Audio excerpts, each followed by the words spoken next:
Assalamualaikum. Hai teman-teman.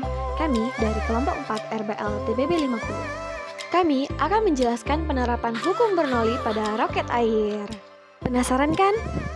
Eits, tunggu. Kayaknya nggak enak deh kalau hitam putih. Kling! Wow. Yuk, langsung saja kita simak penjelasannya. Jangan lupa like, komen, dan subscribe ya.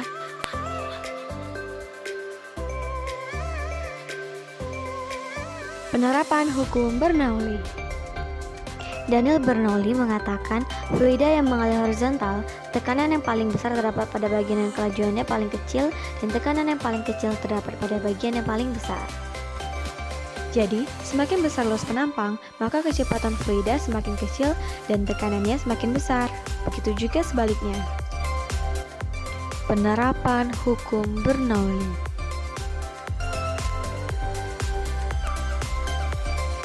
Persamaan Bernoulli berasal dari energi mekanik dan tekanan yang erat hubungannya dengan tekanan, kecepatan, dan ketinggian dua titik poin aliran fluida yang bermassa jenis. Persamaan Bernoulli dapat dirumuskan sebagai berikut, di mana P1, V1, dan H1 merujuk pada tekanan, kecepatan, dan tinggi fluida masing-masing. Lalu P2, V2, dan H2 mengacu pada tekanan, kecepatan, dan fluida pada titik W.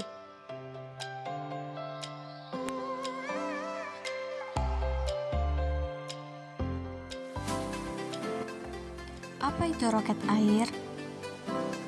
Roket air adalah salah satu jenis roket yang menggunakan air sebagai bahan bakarnya. Roket air terdiri dari 4 bagian. Yang pertama adalah nose cone, bagian paling ujung yang mempengaruhi kestabilan roket saat meluncur.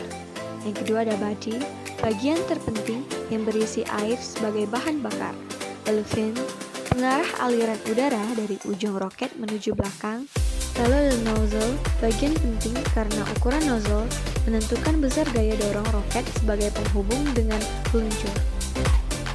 Dalam peluncuran roket air, dibutuhkan sebuah alat yang dinamakan dengan launcher atau peluncur, yaitu satu unit gabungan dari guide rail, manometer, quick release, trigger, pompa atau kompresor.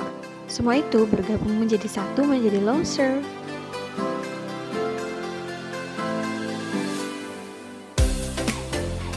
Roket air bekerja berdasarkan prinsip dari hukum Bernoulli dan hukum 3 Newton, yakni penggabungan antara tekanan udara yang diberikan oleh pompa dan gaya aksi reaksi yang diberikan oleh alat peluncur dan roket. Peluncuran roket dapat berjalan mulus dan roket dapat meluncur ke atas dengan lancar karena tekanan yang diberikan cukup kuat dan air yang dimasukkan ke dalam roket tidak melampaui batas yang seharusnya. Pompa yang dihubungkan dengan ventil akan mengalirkan tekanan udara saat pompa ditekan. Saat kran dibuka, udara tersebut akan bergabung bersama air dan membuat air yang berada di dalam roket merasa terdesak keluar. Ketika tekanan udara semakin kuat dan ruangan yang ada di dalam roket sudah terasa penuh, maka aliran udara dan air tersebut akan meluncur ke atas.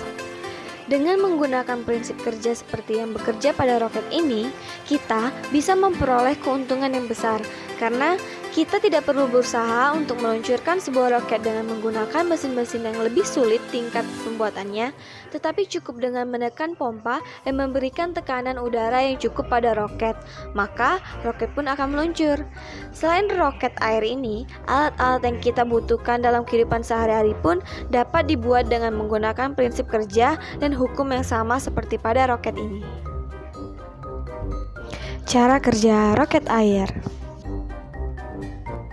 Botol air mineral yang kita gunakan sebagai bahan roket air diisi air dengan volume tertentu. Kemudian, udara dimasukkan dengan cara dikompresikan ke dalam botol. Kemudian, botol ditahan agar tidak terlepas. Setelah air dan udara di dalam botol mencapai tekanan tertentu, botol kemudian dilepas sehingga botol akan meluncur berlawanan arah dengan arah keluarnya air dan udara yang bertekanan. Nah, berdasarkan penjelasan yang telah dipaparkan sebelumnya, dapat kita simpulkan bahwa roket air dapat dengan mudah kita buat apabila kita telah memahami teori yang ada. Dengan bahan-bahan yang sederhana yang mudah dirancang, roket air dapat terbang sesuai dengan prinsip dan hukum yang ada, salah satunya hukum Bernoulli ini. Sekian, kami kelompok 4 RBL TPB 50 mengucapkan terima kasih banyak. Bye-bye, see you.